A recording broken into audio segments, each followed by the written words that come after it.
We'll get started. Okay, everyone, questions for Nikola Vucevic. We will start with Josh Robbins, The Athletic. Nick, good morning to you. You've done this once before. At what point, maybe it has already, does this start to sink into you that you are an all-star?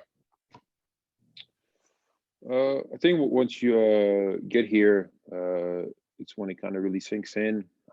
Before that, you're playing all the time. You have practices. Things are always happening, so you don't really have time to think about it or reflect on it. So once I got here, and you see everything that's going on, even though this year is a little, different, obviously because of all the protocols. You still see all the other players, the NBA, all the all-star signs and everything, and so you definitely realize how big it is to be part of this, and it's a huge honor, like I said before. So, and obviously once the game starts and all the events start, I think it'll, you get even more aware of everything when you get to be on the court, all the other best players in the NBA. Dan Savage, OrlandoMagic.com. Fuchs, prior to being selected as an all-star, you mentioned that in some ways being selected for a second time might be more special than your first nomination. Now that you've had some time to reflect on it, how special is it to be considered a multiple-time all-star? It's very special. No, it's very difficult to make the all-star team. There's only 12 players that make it every year, and there's always way more people that deserve with the way they're playing. So something I'm very proud of. And also especially to be selected by the coaches. They're like I said, they're the one that see me play. They're the one that prepare for when they play the Magic. They prepare against me and things, so they know what I bring to the team and what I bring to the court. And so just very rewarding to be selected by them. But I think when you make it multiple times, it's something where people can just take it away from you and say, "Oh, it was a one-time thing here, one great year happened." Now it's like you kind of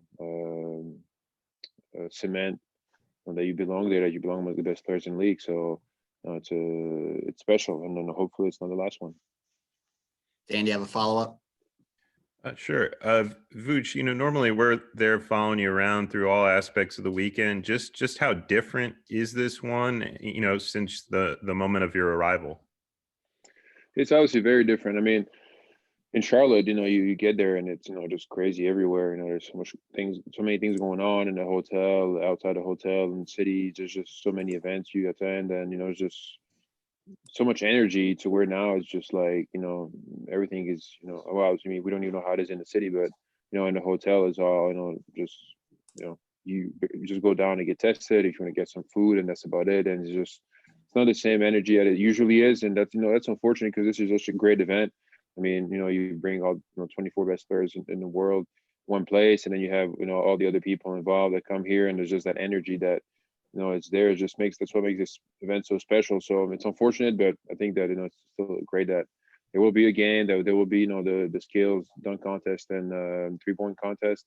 And I think fans around the world will enjoy that. But obviously, we as players wish that it was a whole weekend thing where you can attend events, you can do all the things they'd like to do, and also you can bring your people here to be with you and spend time with them. To where this year, that was much more limited. Roy Perry, Orlando Sentinel. Morning, Vooch. Just to follow up on that a little bit, I know that the protocols and traveling is a little riskier this year. I'm just curious to know if any of your family was able to come with you, and if so, who, and sort of what does that mean to have family there to watch? Yeah, so none of my family is here. My parents, they're back in Europe. Because of COVID situation, it's a little bit more difficult to get visas right now. So my mom's visa expired, so she wasn't able to renew it to come here. So that's a little unfortunate. But as far as my wife and kids, they didn't make it here because it's a one-day thing. My wife is very, very strict with my kids' sleep, so she didn't want to mess them up. And my older son, his bedtime is 8 o'clock, so the game doesn't start until then. So he'd be very, very grumpy. So we decided it was best that he stays home. And so I have two of my best friends that came here. Actually, one is from LA and one lives in Virginia. So they came to, they checked all the protocols and they were able to make it here safely. And so was good for me to see them because I haven't seen them in a while either. Christos Saltis, Sport DNA Greece. Hello, Vuce. How are you? Good, how are you? I'm fine, thank you. I would like to ask you, it was a dream came true for you to be an all-star. How you live it, especially this season for you, and how important, what it means to represent your country in this big stage? It is a dream come true for me to make it. I mean, especially the first time once I made it. This time, it just like I said, it kind of cements. But it wasn't just a nice of me being there the first time. And it's a big honor also to represent your country here, on one of the biggest stages in the world. Especially Montenegro being such a small country, and I think I'm the first one ever from Montenegro to make it. So it's a big honor. Shlomo Sprung, Forbes. Hey, Nikola, congratulations on being named an all-star for the second time. Now that you kind of have some time away from the team for, a few days, what are your thoughts on kind of the overall direction of this Magic organization in the short and the long term? Well, in the short term is a little difficult for us because we just have so many injuries and we're not at full strength. So, it's hard to really judge our season because first we start a season without Isaac, who's a big part of what we do, and then we lose Markel Fultz for the whole year as well. So that's two starting players for us who are very important and who we plan to have here for a long time. So it's very it's difficult when you have to play like that, and then also throughout the season we lost so many players through injuries for extended period of time. So we were never at full strength, we're hanging in there. We're a few games out of the playoffs, but I think we're hoping that we can get healthy and with the players that we have, we can make a push to make the playoffs. But obviously, it's going to be difficult. It's not going to be easy with the everything going on and how where we are right now. But that's our short-term goal. Try to make the playoffs and at least make something happen of this season. I think that'll still be good for us. As far as long-term, I mean, once we get those young players back, Markel and Isaac, I think that our team will look much different. Like I said, they're very, very important players for us. And I think that, obviously there'll be a huge boost, but, again, there are some guys whose contract are expiring, so we'll see what happens with them. So, but our hope is that with the young pieces that we have, we can build something for the future, but you never know in this league, things always happen. So we'll have to see. Rob Parks, 48minutes.com. Hey, Roots, congrats again. I know we talked about this a couple weeks ago. You've been grinding all season. Do you feel a sort of validation? And then how does this drive you? How does it motivate you and your teammates moving forward to make that playoff push? I mean, it motivates me a lot. I mean, just every time I've achieved like a big milestone, for me, it really was just extra motivation to kind of keep going and have more of them. I mean, people always talk how winning is is how you say it, not catchy, but it's can't find a word. But I mean, when you win and when good things happen, you want it to keep happening to you, and you want to continue to do that. Once you get a feel for that. So for me, like when I made the first All-Star, it was extra motivation to continue, and then this time again, then last year when I played well, playoffs, all those things that add up for me was kind of I got to this level now. I want to keep going and even go higher. So it's same for me, and I think for the team as well. We've been to playoffs last two seasons, and for us, it's important to continue that. I mean, obviously, our goal coming to this year was hopefully that we can get out of the first round. Now that we lost some people for the year, we understand that that might not be as easy. I mean, you never know, but we have to be realistic that for us, even just making a playoffs, I think this year would be a big success. Peter Tadic, Sputnik.com in Serbia. Ćao Nikola, veliki pozdrav iz Beograda. Ovo ti je Ćao. drugo učešće na All-Staru. Dončiću takođe, a Jokiću je treće i to je sve u poslednje 3 godine, da kažemo. Vi ste nekad između sebe pričali šta bi bilo kada biste se takmičili pod jednom zastavom. I večeras bi nekog trash talka s obzirom da igrate u Izvini, prekidaš, ja nisam čuo pola pitanja. Ništa, ovo prvo pitanje je i ovih prostora, a je duži niz godina staru, da li ste možda pričali o tome šta bi bilo kada biste se pod jednom zastavom, kakav bi to tim bio da igrate pod jednom zastavom? Pa, mislim, sigurno bi to, bila bi to ozbiljna ekipa, naravno, ali mislim, nije to realno da se desi, naravno, ali mislim, sigurno o čemu mi više pričamo o tome kako je odlično za košarku sa naših prostora, da toliko igrača sad igra u NBA-u, da toliko igrača koji su ovdje imaju značajne uloge i također su među boljim igračima u NBA-u, mislim, Jokić koji je kandidat za MVP-a, Dončić također, ja sam na All-Staru i svi ostali igrači koji imaju značajne uloge, to je, mislim, velika motivacija za mlade tamo i dokaz da možeš da uspiješ i da možeš da stigneš i ti do samog vrha, tako da s te strane mi je mnogo drago zbog toga. Uvijek mi je drago kad se nađemo ovako, kad se okupimo na neko veliko takmičenje, neko veliko mjesto svi zajedno i pričaš o tome, ipak je to velika stvar. Mislim, ako danas drugačije dosta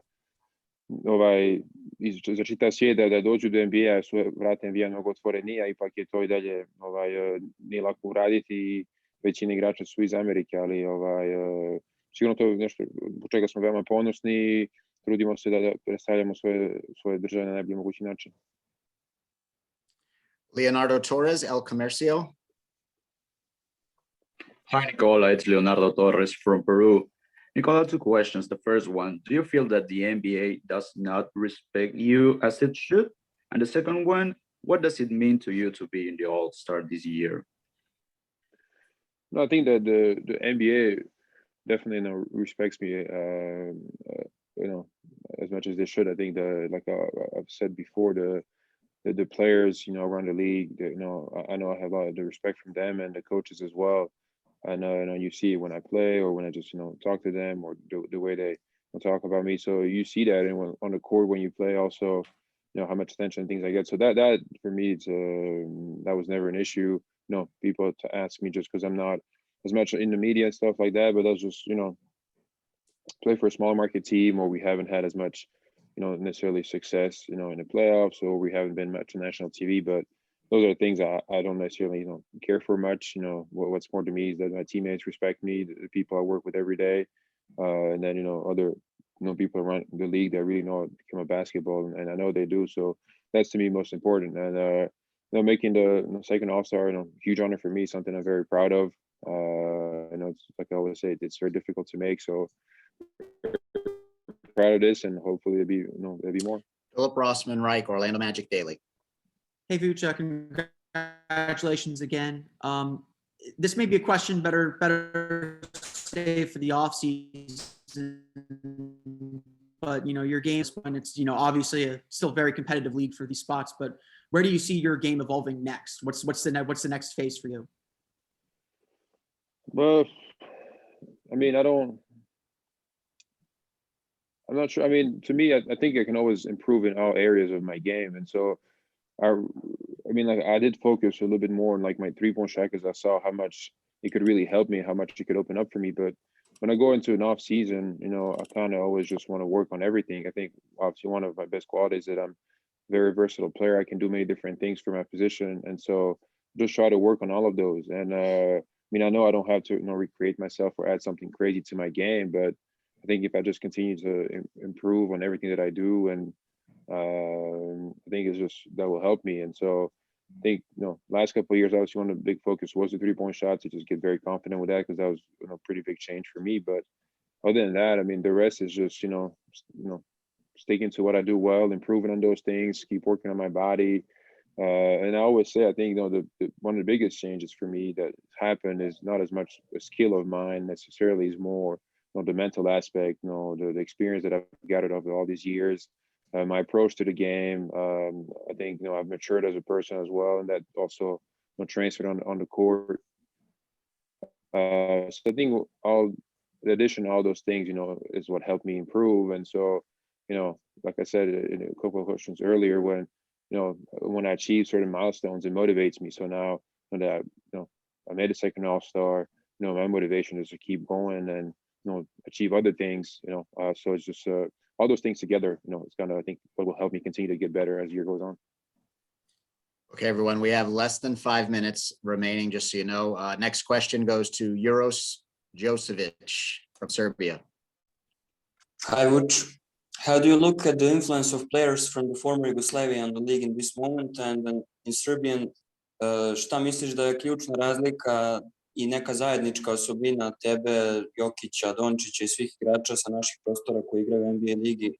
Po čemu se izdvajate po nekoj zajedničkoj karakteristici? Zdravo.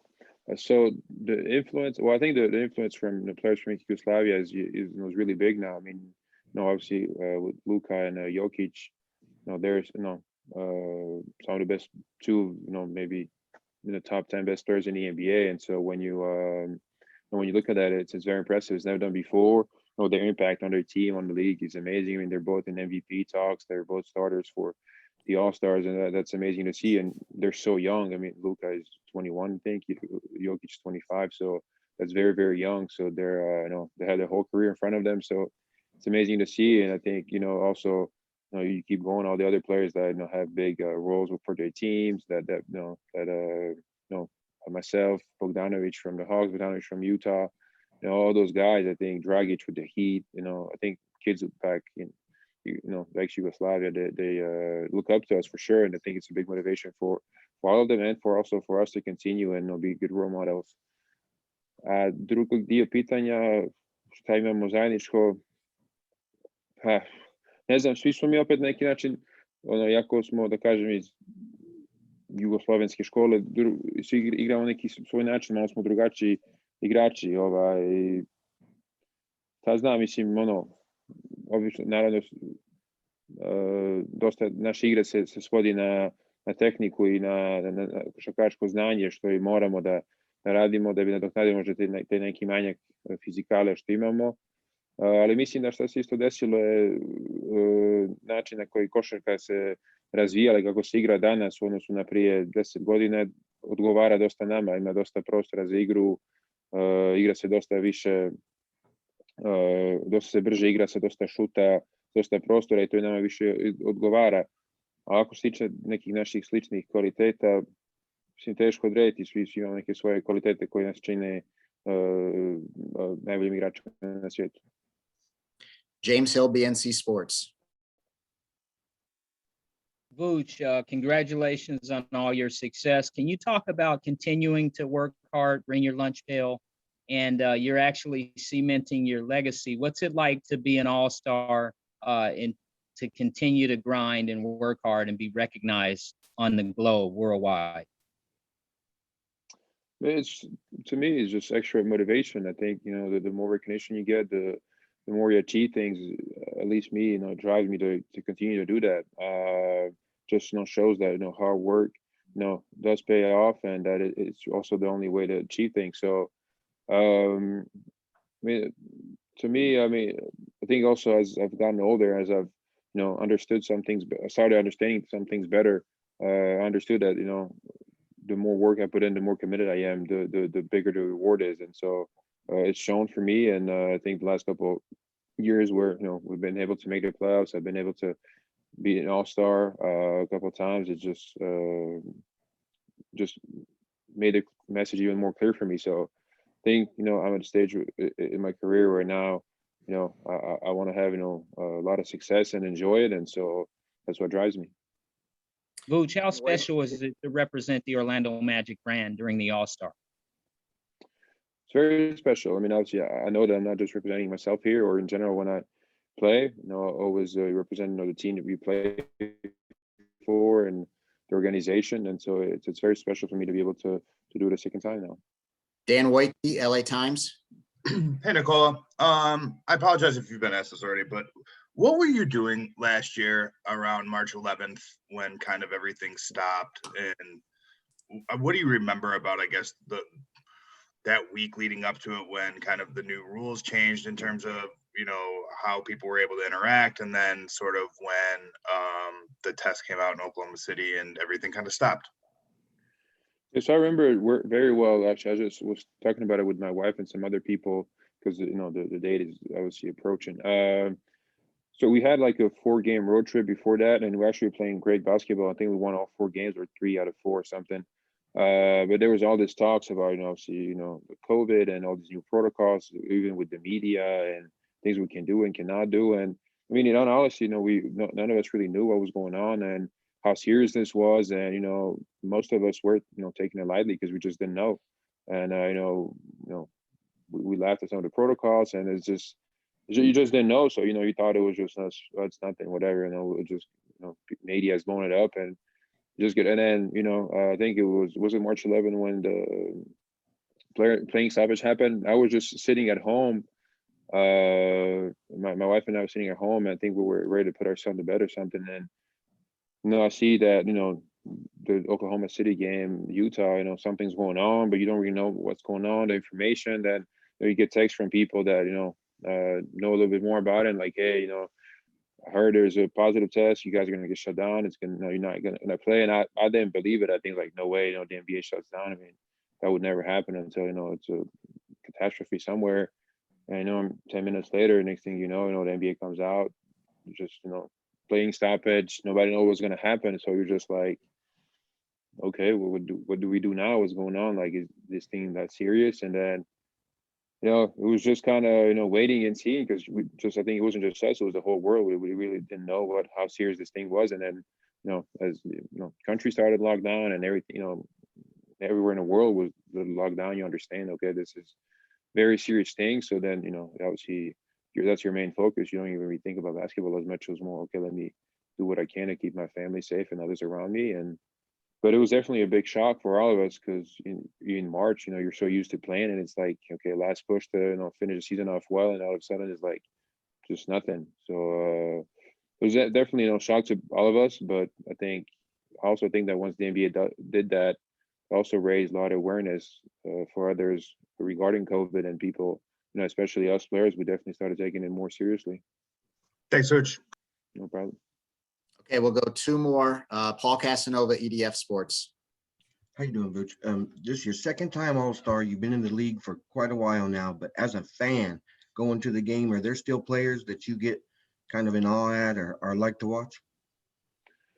I mean, of course, yeah. I mean, one of the best parts of this job is that you get to compete against, the best players in the world, and you want to beat them and you want to, outplay them. But sometimes when they do certain things, you have to be in awe. I mean, it's not an awe to where you kind of like, oh, I can't do nothing about it, but it's like, wow, man, this guy is so good, and it kind of is like, I really you have to do everything you can to beat him. And so there are certain moments definitely that happen that you're just like, oh, how do you make this shot, or how do you do that, or something. You just enjoy the game. You still enjoy the game even though you play and compete. You have to. I think it's a big part of it. I think once you lose that, it gets harder to play. So I'm still a fan while I play, and I enjoy seeing those big moments. And like tonight, one of the special things will be to share the court with all the best players in the world. I mean, I'm sure once I retire one day and look back at it and talk to my kids, I can tell them, hey, my first All-Star, I played with Dirk Nowitzki, I played with Dwayne Wade, I played with LeBron, I played with all those guys, and now I know it'll be the same thing. All the other great players in this league.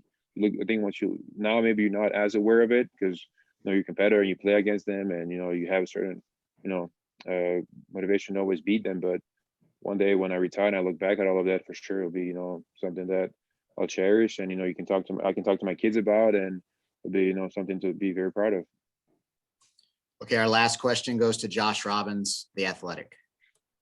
Vooch, Dan in LA asked you a good question about last year this time. I'm curious what your specific memories are of that game in Memphis, the last game you all played before the shutdown, and whether you ever find yourself wishing that we were back to games like that.